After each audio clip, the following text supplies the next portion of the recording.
Hey everybody and welcome to the Bullshit Party, and in this one we're gonna be reviewing the new Podium vehicle, the ETR1. And as you can see, if you get it now from the Lucky Wheel, you're basically getting a free $2 million vehicle. Everything looks good on paper, well, on the web, but let's see how everything is in reality. First I'm gonna go over some major things about the car, and then we're gonna go customize it in Los Santos Customs. And the first thing that I want to talk about is the way the car looks, and in my opinion it looks spectacular. And also my opinion is that it looks very close to the Lexus LFA. So I'm just gonna go out on a limb and say that was the inspiration for this car right here. And now to see the interactivity of the car, basically to see what we can open on it, well, no surprises here, we can open both doors and the hood. We can't open the trunk on this one, but considering how big the spoiler is, well, it's understandable. And now a quick look at the interior will show you the level of detail Rockstar went into making this car a reality. Well, for GT Online that is.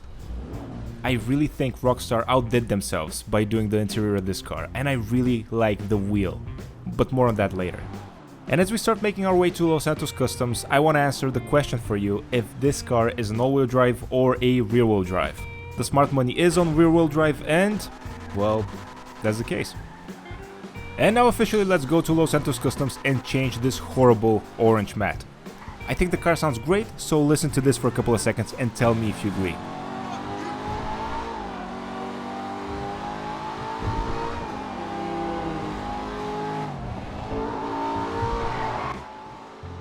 Horrible driving aside, I don't think there are a lot of people that are gonna disagree that this car sounds great. As for my thoughts on the stock version of the car, well, it does feel very nice. Actually, I was a little bit thrown off of how nice it felt and how sticky it was to the ground. The car felt smooth, fast, and very responsive, which is something that I can't say for a lot of cars, especially in their stock variant. I'm gonna assume that the wing has something to do with the way the car sticks to the road. Hopefully maxing out the performance options is gonna loosen up the end a little bit, so it's gonna make the car a little bit more fun to drive. One detail that I didn't mention but you probably noticed on your own is the third brake light. It's located down near the splitter and it's very reminiscent of a Formula 1 car. I really like that detail. The ETR1 is going in a boy and it's gonna come out a man. What's wrong with her now? And as always, the first thing that I do when I go to Los Santos Customs is, well, that's after I repair the damage that I did to the vehicle of course, is upgrading all the performance options that I have available, starting with brakes. I've gotten asked before why don't I upgrade the armor of cars, and I really don't see the point in that. So yeah, hopefully that answers your question. And if it does, heck, even if it doesn't, please leave a like on the video, it really helps out the channel a lot. And as we made our way through the mandatory upgrades, it's time to finally customize the car. And for the front bumper option, of course we're gonna go with an exposed intercooler. Wait, is it still an intercooler if it's exposed? Nothing special is happening on the rear, you can just put a latch on the car. And as we make our way down to the exhaust options, the eagle-eyed viewers are gonna see a pattern starting here. Even though the car has a reasonable amount of things that you can modify on it, every single thing has one or two or sometimes three options to choose from. And after a very buggy experience, I finally was able to choose my exhaust. And as we make our way down to the hood options, the game is starting to spoil me. So many options to choose from. And for some reason, I decided to shell out $7,500 for Xenon Headlights for this one.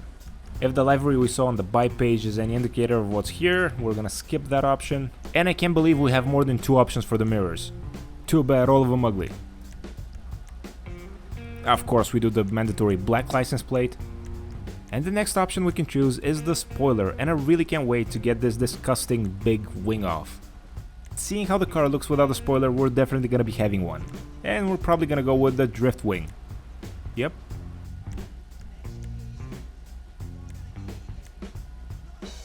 And I know I've been clowning on the customization options for the car, but when it comes to wheels, I really can't complain. And of course, since we're making a street car, we're gonna go with street wheels. And as you can see, all of them, well, most of them, look pretty good on it. Of course, some better than others, but that's the name of the game, after all.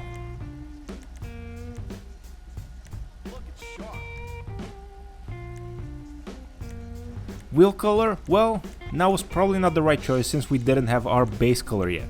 And the base color for this car was determined by my subscribers in a poll that I posted last week. I will of course be doing the same thing for the next week's Podium vehicle, so make sure you subscribe to the channel so you will be included and notified when the poll happens. It's fun stuff. One of my cars is pink. Thanks for that. But as I start making my way through the primary colors, this is what the actual poll results were. And I'm very happy to say that we didn't have pink this week. But that might change for next week. So write down your favorite color in the comment section down below, and everybody else is gonna vote on your color. And the top 5 colors that have the most votes are gonna be posted on the poll that I mentioned a couple of seconds ago. Confused? Good. So am I. Where's my sandwich? Anyway, shenanigans aside, this is what the midnight purple looks like. And I gotta say, it looks pretty sick. So my first thought was to ugly it up a bit. I just didn't think the rims were doing a good enough job of that. No, but in all seriousness, I wanted to see what the other Percent colors brought to the table, but they completely changed the color of the car, so it wasn't an option to choose any of them. And it's time for the secondary color, and for that one I wanted to play it a little bit safer than the rims, because they look horrible. And as I'm editing the video right now, I'm noticing that the brake calipers change colors depending on what secondary color you choose. So cool! And it's gonna be Formula Red for the secondary color of the car. But there's still one thing missing. Can you spot it?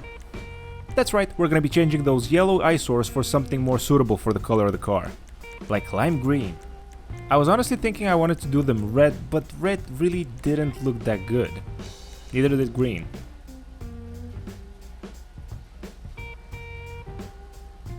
But ultimately, I decided to go with black rims, and I think that the final result, well, speaks for itself. And now it's time to go out of Los Santos Customs and test out what we just upgraded and customized.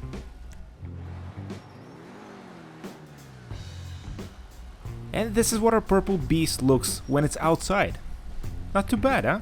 And it still has its headlights.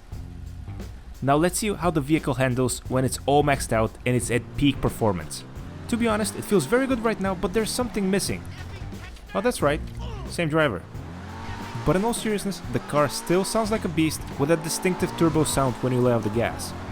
As for the performance, I'm happy to say that the car feels more agile, faster, and if you can believe it, even more responsive than before. This is one of the few times that I'm actually prepared to take responsibility for crashing the car, because it wasn't the car's fault. It was mine, except the guy that jumped in front of the car. Screw that guy.